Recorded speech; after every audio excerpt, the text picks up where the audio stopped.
Beliau menciptakan keindahan tentang interaksi kita kepada Allah dengan apa? Niat lillah. Itu keindahan sesuai dengan Quran. Ada riyak imana bismillahirrahmanirrahim wa ma khalaqtul jinna wal insa illa liya'budun. Kata Allah, aku orang dari jin lan manusia kejaba ibadah manusia. Beliau itu menciptakan kunci yang indah untuk memanifestasikan Quran dalam kehidupan sehari-hari, yaitu ibadah kepada Allah Subhanahu wa taala. Kuncinya apa? Lillah. Indah. Jadi kunci-kunci yang semula itu karatan, naik. Kemudian lebih baik pola diperindah dengan lillah. Terus beliau juga memperindah, menciptakan jembatan yang indah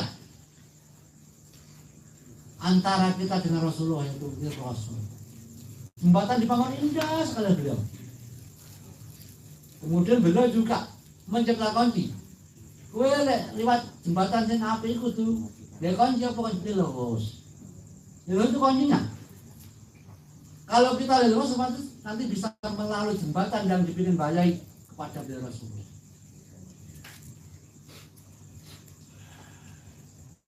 Otomatis kalau kita sudah sampai ke Rasulullah, sampai ke Allah. Karena apa? Rasulullah itu diutus Allah sebagai perantara, pemberi rahmat seluruh alam.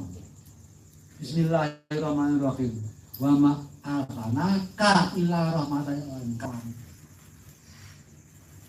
Jadi kalau kita sampai ke Rasulullah, yakinlah kita sudah dapat kasih sayang Allah, dapat rahmatullah.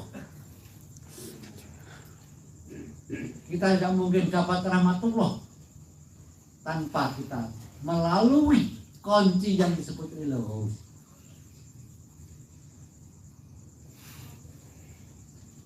Di samping kunci-kunci yang sudah dipengendaliai, jembatan-jembatan yang sudah dipengendaliai, beliau juga membangun hati kita supaya punya rasa syukur kepada makhluk. Kalau kita belum syukur kepada makhluk, tanggal lama bisa syukur kepada Allah. Iblis berjanji, ya Allah, akan saya goda anak turunnya Nabi Adam dari arah depan, arah belakang, arah kanan, arah kiri, arah bawah, arah atas, biar tidak ada ruang bersyukur kepadamu. Mbah Yai menciptakan ruang agar bisa syukur kepada Allah dengan bersyukur kepada Rasulullah, bi Rasul. Menciptakan ruang untuk menghalau godaan iblis, dihalau, dilingkar dengan Rasul. Rasul sebenarnya kalau kita bisa melihat itu ada lingkaran yang melingkar diri kita dalam rangka merobek garis-garis atau pagar yang diciptakan iblis. Syukur kepada Rasulullah, untuk masuk kepada Allah. Kemudian beliau juga membuat kunci daripada rahasia syukur kepada Allah dengan ilmu.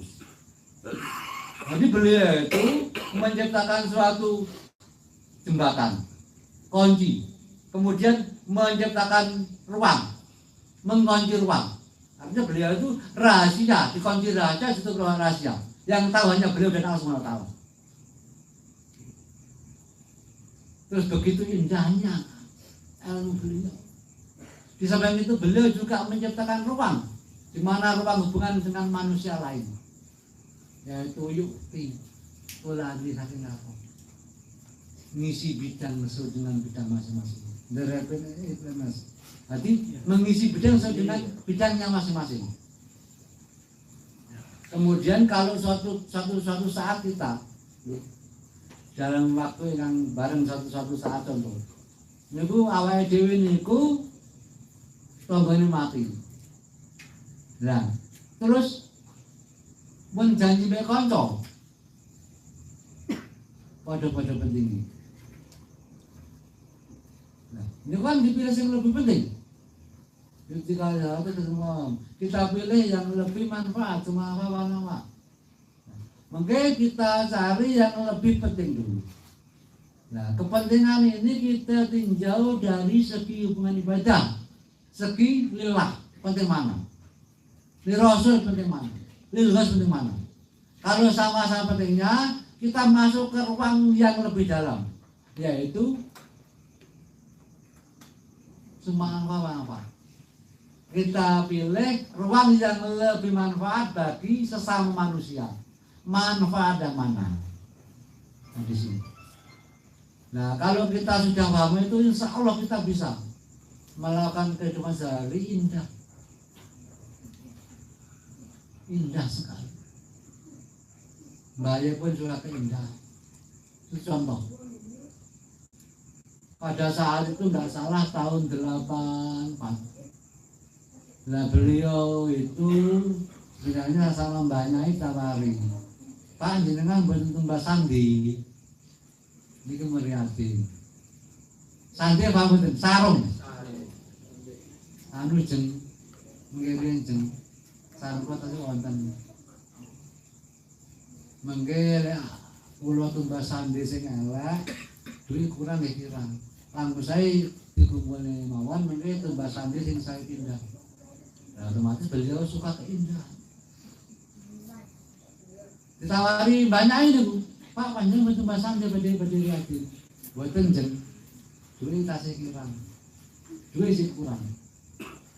Beliau itu prinsipnya daripada beli 2 sampai 3 yang jelek lebih beli 1 yang indah, yang baik. Otomatis beliau suka keindahan. Dan keindahan dimanapun kita berada pantas. Dalam segala bidang kehidupan pantas. Anjana pun suka keindahan. Islam mengajar keindahan, tidak keburukan. Kalau yakin kabeh ini seneng-seneng api. Kabeh. Insya Allah keindahan itu sesuatu yang maksimal untuk melakukan apapun. Contoh, kita punya motor itu indah, sudah bodinya indah, mesinnya indah. Terus kita naik motor ke Ngadiluwe, indah kan, enak nyaman. Terus awal itu mama saya elek-elek, ini gak indah, gak tekon. Wis teko wis bali bledhos. Dantakne teko ngronggo mesine jebol. Gak iso maksimal. Jadi bahaya itu mencipta keindahan agar kita bisa maksimal ibadah kepada Allah. Dalam interaksi kepada Tuhan kita. Nanti bahaya itu tugas Allah. Untuk menciptakan keindahan dalam rangka interaksi antara kita dan Tuhan kita untuk mencapai kebahagiaan di akhirat dan abadi. Oleh karena itu, Mbah Yai mengajak kita semua untuk meninggalkan jauh-jauh tentang hal-hal yang menimbulkan fitnah. Itu beliau jauh sendiri, hendaknya hal-hal yang menimbulkan fitnah kita buang jauh-jauh, serta yang merugikan wakidiyah kita buang jauh-jauh.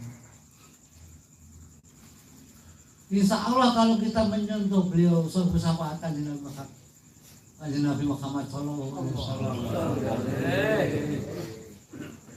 itu tidak akan terjadi hal yang merusak. Dan Bayi mengajar kita melakukan hal-hal yang kita beliau Rasulullah. Karena beliau Nabi Rasul. Seorang wakil itu pasti melakukan apa-apa sesuai dengan apa yang diwakilkan. Bahkan beliau itu saking cintanya kepada kita pengamal, sebagai layaknya Rasulullah SAW cintanya kepada umat. Beliau itu bertanya, sanggupkah panjenengan sekalian itu wakil-wakil kula? Itu yang saking cintanya baik pada kita. Karena Abu Rasul itu tidak mungkin benci, tidak mungkin gak suka pada umat. Seorang Abu Rasul itu pasti aku harimah.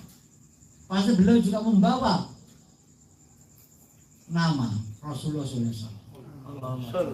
Secara otomatis beliau itu mengajak kita untuk menjadi umat Rasulullah yang sempurna. Terus bagaimana sekarang dengan kita sendiri?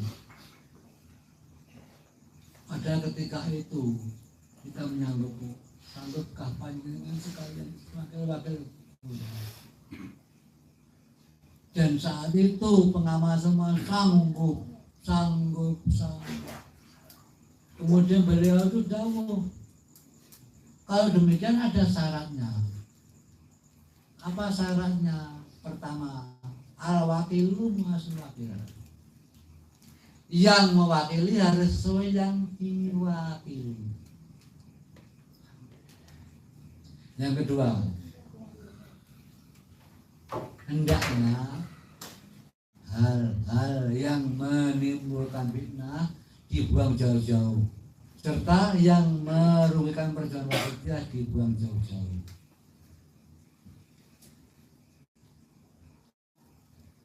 Di samping itu, dan hendaknya pengamal menjadi kesatuan yang utuh, tidak terpecah.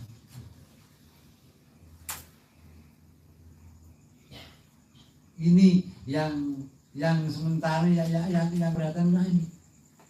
Hendaknya pengamal menjadi kesatuan yang utuh, tidak terpecah-pecah. Berat sama dipikul, dengan sama disinggung dalam satu tujuan. Yes. Ini yang sekarang itu kita lakukan. Mari kita melakukan itu. Kita ajak mereka, kita rangkul mereka bersatu padu. Yes. Dan beliau jauh pada saya sekaligus jauh pada teman saya, tapi nggak perlu saya sebutkan. Jauh pada saya juga gini. Wong sing dungane akeh. Bakal kuat. Dajjal kalah ngomong karo wong sing dungane akeh. Jauh pada teman saya, istilahnya gini.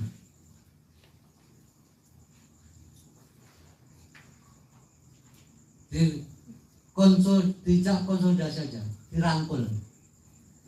Bersatu, fitnah Dajjal gak iso hingga mengganggu pola pikir pengamal.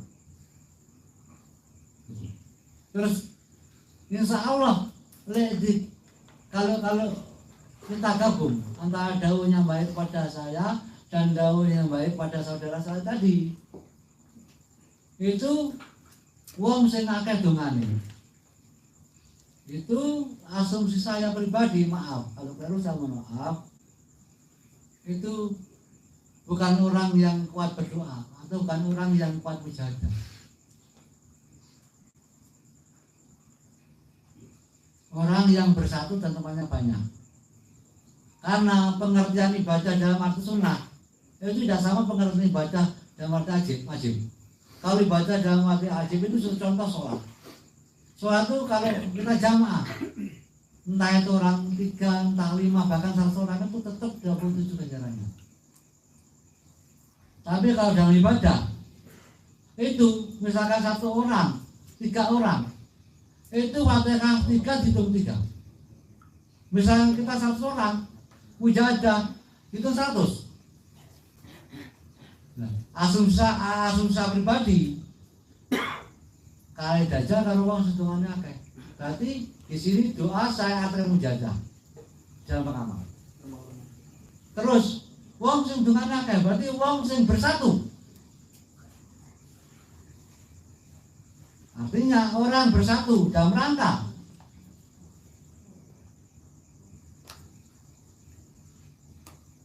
melakukan program yang baik.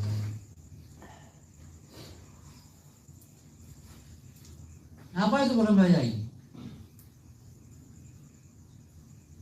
Program bayai itu membenahi keimanan anak-anak manusia yang rusak, membenahi keimanan anak pun Nabi Adam.